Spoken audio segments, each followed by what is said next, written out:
She was called the most dangerous 10-year-old in America. A child so broken, she destroyed everyone who tried to help her. 7 nannies quit. 3 therapists ran away crying. Her own father, one of the richest men in the country, called her his greatest failure. But then a 23-year-old waitress, who could barely pay her rent, walked into her life. And she did something nobody else had ever dared to do. She looked this little girl in the eyes, and she said N.O. What happened next changed everything. This is their story, and I promise you, you've never heard anything like it. Welcome to Voice of Granny. While you are here, please hit the subscribe button and comment your view on the story and where you're watching from. You know that sound? The sound of something expensive shattering into 1,000 pieces? That's how this story begins. With the crash of a $10,000 antique plate hitting the floor of a small cafe in downtown Chicago. Let me tell you about Emma Rodriguez. She was 23 years old, working double shifts at a place called the Morning Light Cafe, and barely making enough to cover her rent. She had dreams, though. Big dreams. She was studying psychology at night school, trying to understand why people do the things they do. Why they hurt. Why they heal. She didn't know it yet, but she was about to meet someone who would test everything she thought she knew. The girl's name was Lily Harrington, 10 years old, daughter of James Harrington, one of the richest men in America. And she had a reputation that spread through Chicago's elite circles like wildfire. 5 nannies in 6 months. 3 private schools. A trail of broken things and broken people behind her. The newspapers called her the untamable child. Her father called her his greatest failure. But Emma was about to call her something else entirely. It was a gray Tuesday afternoon when they walked in. The cafe was quiet, just a few regulars nursing their coffee and reading newspapers. Then the door opened, and Emma looked up to see a man who looked like he hadn't slept in weeks. James Harrington. She recognized him from magazine covers. But in person, he looked nothing like those confident photos. He looked defeated. Behind him came a small girl in a crisp school uniform, her dark hair pulled back so tight it seemed to pull at her face. She moved like a storm contained in a little body, and Emma could feel the tension radiating from her even across the room. "Table for 2, James said quietly, his voice hollow. Emma led them to a corner booth. And that's when the performance began. "This seat is wet," Lily announced, her voice sharp and clear. "It's not, sweetheart," James sighed, not even looking up. "It is," Lily insisted. "And that light is buzzing. It's giving me a headache. I can't possibly eat here." Emma watched. Not with anger. Not with judgment. She watched the way you'd watch a puzzle, trying to figure out how all the pieces fit together. This wasn't a spoiled child throwing a tantrum. This was something else. This was strategy. "I can turn off that light if you'd like," Emma offered calmly. Lily's eyes snapped to her, surprised by the lack of panic in Emma's voice. "The water," Lily said, picking up the glass Emma had just filled. "It tastes like metal. Are you trying to poison me?" Now, most people would get defensive. Most people would apologize frantically or call for a manager. Emma did neither. "It's tap water," Emma said simply. "Chicago's finest, filtered through the city system. Would you like bottled instead?" "I want the water we have at home. From the springs in Iceland." "We don't have that," Emma said. "But I can get you bottled water, or you can have the tap water, or you can have nothing. Those are your choices." James looked up, shocked. Emma held Lily's gaze steadily. "My name is Emma. What can I get you to eat?" Lily stared at her. This was the moment where adults usually crumbled. Emma just stood there, pen in hand, waiting. "Grilled cheese," Lily finally said. "But on whole wheat bread. Not white. With aged cheddar, not American cheese. Crusts cut off. In squares, not triangles. And if there's even one brown spot, I'm sending it back." "Got it," Emma said, writing it down. "And for you, sir?" "Just coffee," James whispered, looking at Emma like she was performing a miracle just by standing there. 10 minutes later, Emma returned with the food. The grilled cheese was perfect. Golden, cut into precise squares, crusts removed. She placed it in front of Lily with care. Lily inspected it, turned it over, sniffed it, and then, with a sudden violent motion, she swept her arm across the table. The plate, the sandwich, her full glass of water, all of it crashed to the floor. The entire cafe went silent. "It was brown," Lily hissed. James put his head in his hands. "I'm sorry," he whispered to no one. "I'm so sorry." Emma's manager started storming over, his face red with anger. But Emma held up one hand, stopping him. Then she did something no one expected. She knelt down, not to clean up the mess. She picked up one small piece of the sandwich and looked at it. Then she looked up at Lily. "You're right," Emma said quietly. "This edge is a little darker than the other side." "My mistake." Lily's mouth fell open.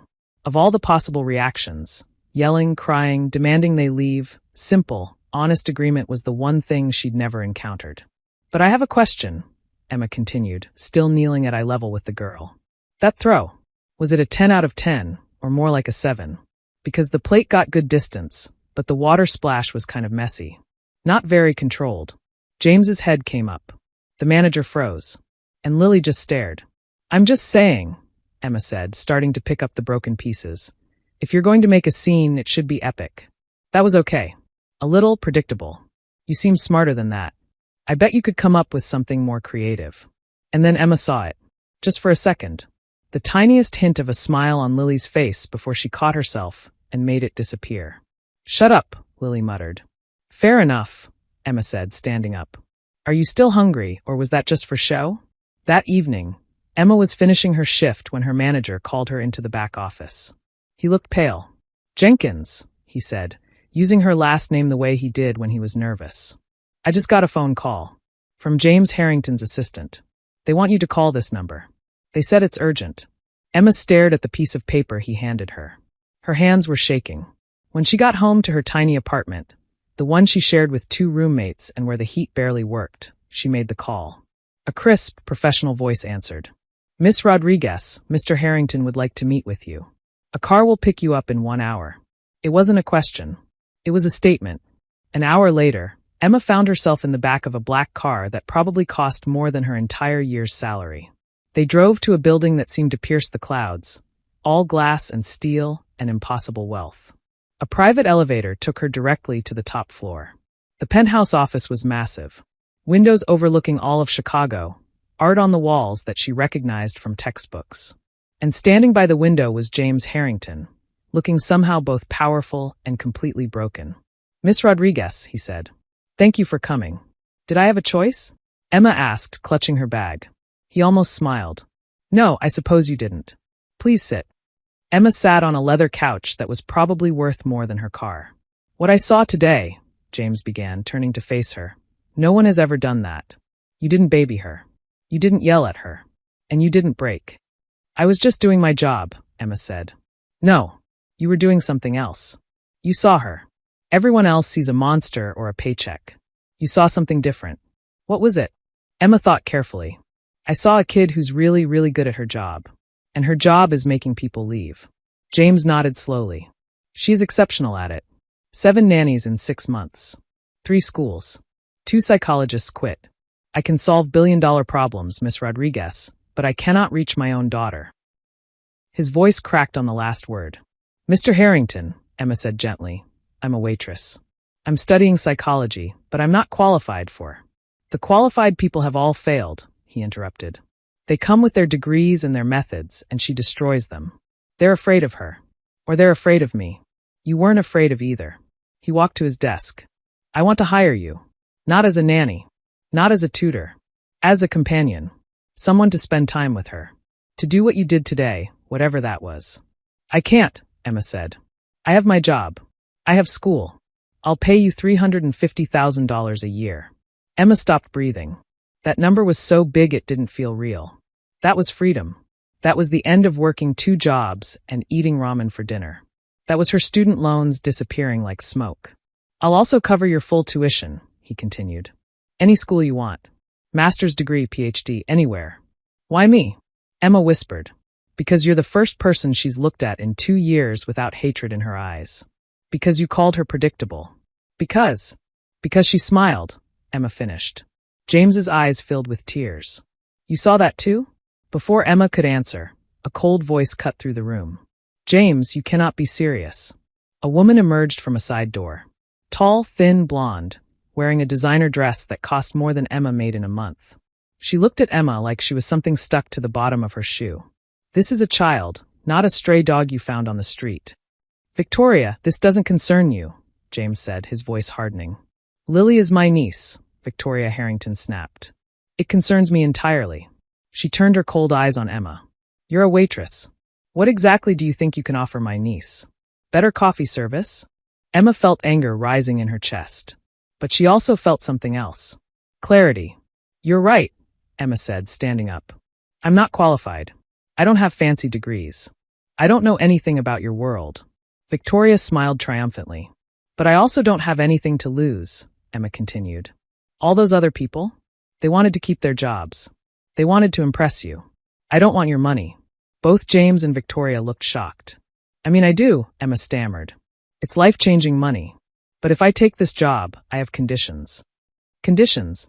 Victoria laughed. You're in no position to. What are they? James interrupted. 1, Emma said, her courage building. I'm not a nanny. I'm not a servant. I'm just a person spending time with another person. I'm not here to fix her. I'm here to be with her. James nodded. Agreed. 2, Emma said, looking at Victoria. You stay away. From me and from Lily when I'm with her. Whatever you think you're doing to help. It's not helping. Victoria's face went red with fury. How dare you? And 3, Emma said, looking back at James. You have to be involved. I'm not a replacement for you. If I call, you come. If I say you need to be at dinner, you're there. No excuses. Your money can't buy you out of this one. James Harrington stared at this 23-year-old waitress, making demands of one of the richest men in America. And then he did something unexpected. He smiled. A real smile. When can you start? The Harrington penthouse wasn't a home. It was a museum. Cold. Perfect. Empty. Emma arrived the next Monday at 3:30, just as Lily was being dropped off from school by a private driver. The girl walked into the massive entrance hall and stopped dead when she saw Emma standing there. You, Lily said flatly. Me, Emma replied, holding up a paper bag. I brought you a grilled cheese. Whole wheat, aged cheddar, crusts off, squares not too brown. Lily stared at the bag. I'm not hungry. Okay. Emma sat down on an uncomfortable modern bench and pulled out the sandwich. I am. She sat there and ate. Lily watched her, arms crossed. You're not supposed to eat in the entrance hall, Lily said. Where am I supposed to eat? In the kitchen. With the staff. Your dad hired me as a companion, not staff, Emma said, taking another bite. Besides, this bench is terrible. But it's here, so I'm using it. Want a bite? No. I have homework. Lily turned and marched up the stairs. Emma called after her. Okay. I'll be down here. For 3 hours, Emma sat in that entrance hall. She read her psychology textbook. She did a crossword puzzle. She looked around at the massive space and noticed something sad. There were no photos. No personal items. No signs that real people lived here. It was like a fancy hotel, not a home. At 6:30, someone quietly announced dinner was ready. Emma went to the dining room. It was enormous, with a table that could seat 30 people. 2 places were set at opposite ends. Lily appeared and sat down without a word. Could you pass the salt? Emma asked. The salt was at least 20 feet away. Lily looked at her. Then at the salt. Then back at her. No. Okay. Emma got up, walked the length of the table, got the salt, and walked back. They ate in silence. The food was incredible. Some fancy fish with vegetables Emma couldn't even name. Lily picked at hers. So, Emma said, this new school. Dalton. Is it better or worse than the last one? It's boring, Lily said. What's boring about it? Everything. The teachers are stupid. The kids are stupid. Must be lonely, Emma said, being the only smart person in the whole building. Lily's fork stopped halfway to her mouth. You're stupid too. Probably, Emma agreed. I'm definitely failing my statistics class. But I'm pretty good at spotting a liar. Lily put her fork down. I'm not lying. You are. You don't think they're stupid. You think they're something else. But stupid is easier to say. It's a shield. Keeps people from asking more questions. Lily stood up. I'm done. She left. This became the pattern. Every day Lily would test. Emma would deflect. Lily would insult. Emma would agree and redirect. It was exhausting. But Emma didn't give up. The second week, Lily escalated. I'm learning French, she announced one afternoon. With an AI program. My father might invest in the company. Wanna hear? Sure, Emma said. Lily tapped her tablet and rapid French filled the room. Then she turned to Emma with a cruel smile. It said only an uneducated idiot would wear cheap shoes like yours. It's wondering if you got them from a thrift store. Emma looked down at her worn sneakers. I did get them from a thrift store, actually. 50 cents. Good guess. But that AI is wrong about one thing. What? My shoes aren't cheap. They're inexpensive. There's a difference. Cheap means poorly made. These have lasted me 2 years. That's value. Lily's smile vanished. Anyway, Emma said, what else can it say? The trap hadn't worked. Lily just stared at her, frustrated. The breakthrough came by accident. Emma was looking for a bathroom when she heard music. Piano music. Someone was playing something complicated, making mistakes, cursing under their breath, and starting again. She followed the sound to a room with the door cracked open. Inside, covered in dust cloths, was a beautiful grand piano. And sitting at it was Lily. She wasn't just playing. She was pouring her whole heart into it. Her small face was tight with concentration and something else, something that looked like pain. She hit a wrong note and slammed her fists on the keys. Then she saw Emma's reflection in the piano's polished surface. "Get out!" she screamed, slamming the lid shut. "That was beautiful," Emma said softly. "I had no idea you could. I said get out. You're not allowed in here. And no one is allowed in here." Lily was shaking, her eyes wide with something that looked like panic. "Okay," Emma said gently, backing away. "I'm sorry. I'm going." She closed the door, her heart pounding. That wasn't the calculating girl from the cafe. That was someone terrified and raw. Emma went downstairs and found James, who had just come home. "Mr. Harrington, I need to tell you something." Lily was playing piano. In a room upstairs. When she saw me, she panicked. James went pale. He actually swayed, grabbing the wall for support. "The music room," he whispered. "She's been in there?" "What music room?" "It was my wife's," he said, his voice breaking. "Rachel. She was a concert pianist. That was her room. I locked it after she died. I didn't know Lily had gotten in." "She doesn't just have access," Emma said quietly. "She's been practicing. She's incredible. But she's carrying something heavy in there." James looked at Emma with hollow eyes. "I thought I was protecting her. By locking it away. By not talking about Rachel. I thought if we didn't mention it, it would hurt less." "It doesn't work that way," Emma said. "The pain doesn't disappear. It just goes underground." After Emma discovered the music room, everything changed. But not in the way you might think. Lily retreated completely. She locked herself in her bedroom, claiming she was sick. The walls went back up, higher than ever. And that's when Victoria Harrington saw her opportunity. She showed up at the penthouse 3 days later for a family dinner. Emma was in the kitchen trying to get Lily to at least eat some soup when Victoria swept in. "Well, well," Victoria said, her voice dripping with false sweetness. "The miracle worker, reduced to a delivery girl." "Miss Harrington," Emma said calmly. "I was just taking this up to Lily. Don't bother. She won't eat it. She knows you're a fraud." Emma refused to take the bait. "If you'll excuse me. You stumbled onto one thing," Victoria continued, moving closer. "The music room. Her mother. A cheap emotional trick. And now that she's been discovered, she's shut you out. The game is over." "I'm not playing a game," Emma said. "Oh, everyone is playing a game," Victoria smiled coldly. "You are. I am. My brother is. The only one who isn't is Lily. And she's the one who suffers. What do you want?" Emma asked directly. "I want what's best for my niece. And that is stability. Not some temporary college student playing therapist. James is blinded by grief and guilt. He needs to give guardianship to someone who can actually handle her. Someone who understands this world." "You," Emma said. "Of course. I'm her family." Victoria took a bite of an apple. "When you fail, and you will, I'll be there to pick up the pieces." The threat was clear. Victoria wasn't just concerned. She was circling, waiting for her chance. Emma left and went upstairs to Lily's door. She knocked softly. "Lily, it's Emma. I'm leaving this soup out here. Your aunt's here, so I get it if you want to hide out. She's terrifying." She heard a small sound from inside. Almost like a laugh. Emma sat down, leaning against the wall. "You know, she thinks I'm going to fail. She's probably right." The door opened a crack. Lily peeked out. "She's a witch. That's one word for it," Emma smiled. "She told me I was out of my league." "You are," Lily said. "But there was no venom in it." "I know. But here's the thing. I don't care about impressing anyone. I'm not here for your dad's money." "Yes, you are." "Okay, I am. It's a lot of money. But that's not why I stay. I stay because I know what it's like to be the problem kid." Lily opened the door fully. You? Yeah.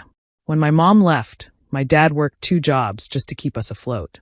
And I was angry all the time. I got in fights. I broke things. I wanted everyone to hurt as much as I did. What happened? Lily whispered. My neighbor, Mrs. Chun, this old lady who always smelled like garlic and had like 50 cats. She didn't try to fix me. She just sat with me, taught me to play chess. And whenever I'd act out, she'd just look at me real calm and say, that is a very loud move. But it is not a smart move. Find the smart move. Emma looked at Lily. Your aunt is making a loud move. But you're smarter than she is. So what's the smart move? Lily looked down the hall toward where Victoria's sharp voice could be heard.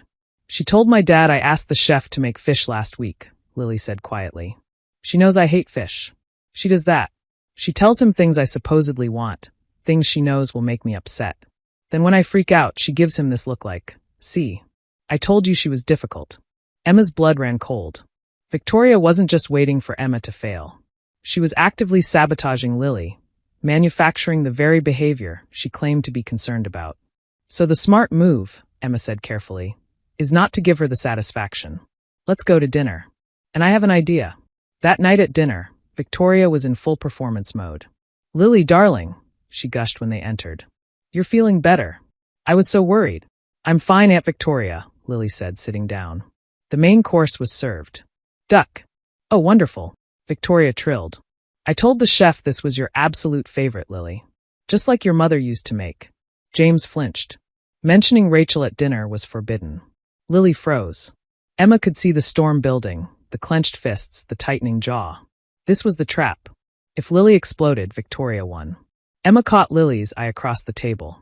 Smart move. Lily took a deep breath. She picked up her knife and fork. Actually, Aunt Victoria, she said, her voice perfectly calm. Mom never made duck. She was vegetarian. You're the one who always orders it. She took a small bite. But this is fine. Victoria's smile froze on her face. James looked from his daughter to his sister, understanding dawning in his eyes. Emma hid her smile. But as Victoria stared at Emma across that table, her eyes weren't just angry anymore. They were calculating. And dangerous. The war had begun. The small victory should have been the beginning of better things. Lily started talking more. She and Emma would spend time in the music room, with Emma playing simple melodies while Lily would correct her, showing her how it should be done. James started coming home for dinner every night. They were healing. But Victoria was patient. And she was thorough. It happened on a Thursday morning. Emma arrived at the penthouse to find the staff huddled in corners, whispering. The energy felt wrong. Mr. Harrington wants to see you, Maria, the housekeeper, said quietly. In his study. Miss Victoria is with him. Emma's stomach dropped. In the study, James stood behind his desk, his face like stone. Victoria sat in a chair, wearing an expression of tragic sympathy. Emma, James said. His voice was flat. This morning I discovered something missing. A diamond necklace that belonged to Rachel. Her favorite. I don't understand, Emma said.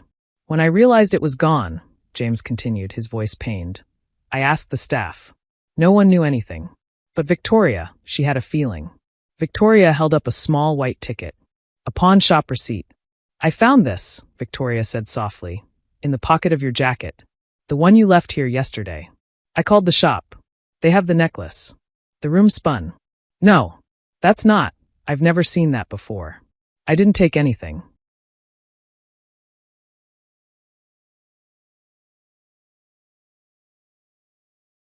Emma, James said, and the disappointment in his voice was devastating.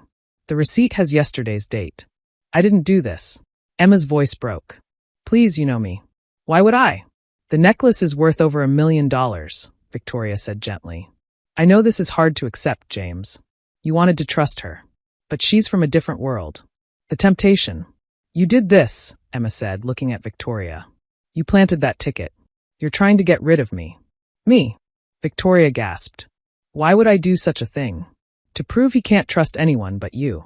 She's hysterical, Victoria said to James. This is what they do when they're caught. They deny, they blame others. The security cameras, Emma said desperately. Check them.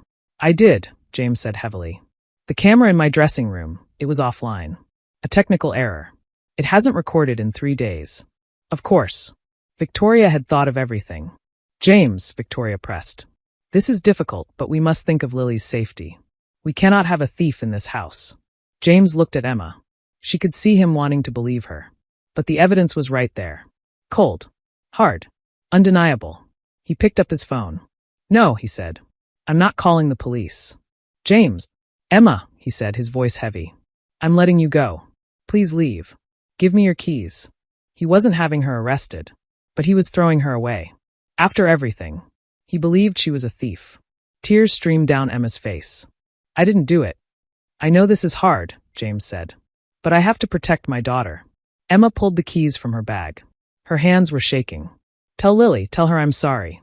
She walked out, past the silent staff, into the elevator. When the doors closed, she collapsed against the wall and sobbed. The next day, Emma sat in her apartment, hollow and defeated. Her buzzer rang. Rang again. She ignored it. Finally, she hit the intercom. Go away. Open the door, you idiot. It's freezing out here. It was Lily. Emma buzzed her in. A moment later, the girl was at her door, alone, her face red with cold and fury. How did you get here? Emma asked. You're supposed to be. I took a cab, Lily said, pushing past her. My father is an idiot and my aunt is a liar. You don't think I did it? Obviously not, Lily scoffed. Stealing is a loud move. And stupid. It's something SHE would do. Lily threw her backpack down and pulled out a tablet. She thought I was just a kid who plays piano. She forgot I'm my father's daughter. What do you mean? I set up my own security cameras months ago, Lily said, her fingers flying across the screen. To spy on the staff. Aunt Victoria disabled Dad's cameras. But she didn't know about mine. And mine upload to a private cloud.